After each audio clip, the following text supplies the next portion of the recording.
Grabatzen ari garen unean arratsaldeko 7:28 igaro diren honetan, Artolak eta Lasok Iruñeko Labrit pilotalekuan jokatu duten buruzburuko txapelketa nagusiko final laurdenetako ligaxkako B multzoko bigarren jardunaldiko lehen norgehiagokaren analisia egingo dugu. Unai Laso zen favorito eta ez du hutsik egin 22-13 irabazi ostean eta honen bestez Bizkar eta Gerendiaingoak aurrera pauso handia eman du final erdietan izateko.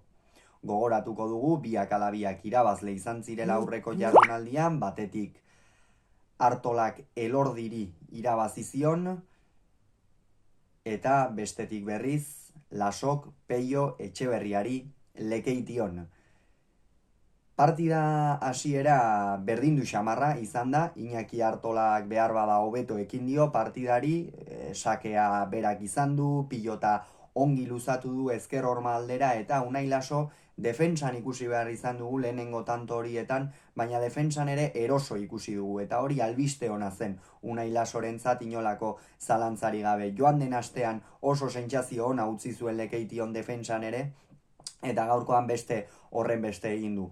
Gainera oso azkar aurreratu da eta oso azkar hartu du aldea Bizkar eta Gerendiaingoak izan ere 8-3 aurreratu da eta hau sakearen bitartez izan da gehien bat. Lehengoan lekeition sekulako mina egin zion Peio Etxeberriari sakez, asko asmatu eta nahasi zuen sakea eta gaurkoan beste horren beste egin du Iñaki Artolaren aurka. Azkenean aurkariarentzat deseroso egiten da Unai Lasoren sakea. Alde batean edo bestean ez dakizu non kokatu eta horren ondorioz min handia egiten du eta benetan horri etekin ikeragarria atera dio. Hala ere, Artolak ez du etsi jarraitu du eta 6 eta 8 ere ipini da, hemen sakearekin ere asmatu du Artolak lehenengo zati horretan ongi gurutzatu du. Unai Lasori badakigu min egiteko asko gurutzatu behar zaiola, bestela oso zaila da tanto egitea eta Iñakik ongi gurutzatu du, gainera nahiko erabaki hor ikusi dugu,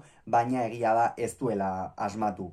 Askotan bere burua saldu du, beste pilota batzuk txapa azpira joan zaizkio, beste batzuk gora, eta lehenengo zati horretan Iñaki Artolak ez du asmatu eta Unai Lasok berriz sakearen bitartez batez ere, baina baita errematean ere asko asmatu du. Eta bigarren zatian jada Artola amildu eginda, erabat nagusi izan da Unai Laso 12 eta 8 iritsi dira lehen etenaldi horretara eta oraindik ere Iñaki Artolak partidari buelta emateko beta bazuen, jokoan zegoela ikusi da, baina bigarren zatian erabat berdin jarraitu du Lasok, esango nuke askoz ere erasokorrago aritu dela, eta Iñaki Artolak bai lehenengo zatian eta bai bigarren zatian erru handi xamar bat eduki duela iruditzen zait, eta izan da ia une oro botera jarri dela sake guztietan, eta horren ondorioz Unai Lasok min ikeragarria egin dio. Aurrera beti bila joan da, oso erabaki horretan gainera botez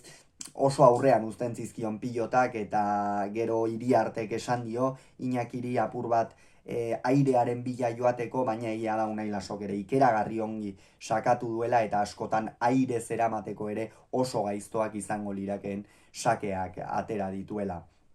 Gerora Artola 13raino ere hurbildu da, beste tanto sorta bat 3-4 tantokoa edo egin du, garrantzitsua zen beretzat, batez ere kontuan izan behar baita gero tantoa beraxak zenolako garrantzia izan ohi duen, eta hor Iñakik 3-4 tanto egin ditu, azkenerako 13 egin ditu, eta Unaik, naiz eta Artolak boladatxo hori eduki, Unai ez da kikildu, Unaik berera jarraitu du, gero beste pilota garbi bat galdu du Artolak eta azkenerako Lasok gantxoarekin sake errematean bikain amaitu du partida eta honen bestez bigarren puntua eskuratu du Bizkarretakoak. Artola puntu bakarrarekin geratu da eta gaurko partidarekin zer gertatu da? Bihar Aitor Elordik txapelketan aukeraren bat izan nahi badu jarraitzeko, irabazi beharra daukala bai edo bai Peio Etxeberriaren aurka. Peio Etxeberriak galtzen baldin badu ere, aukera matematikoren bat izango luke, naiz eta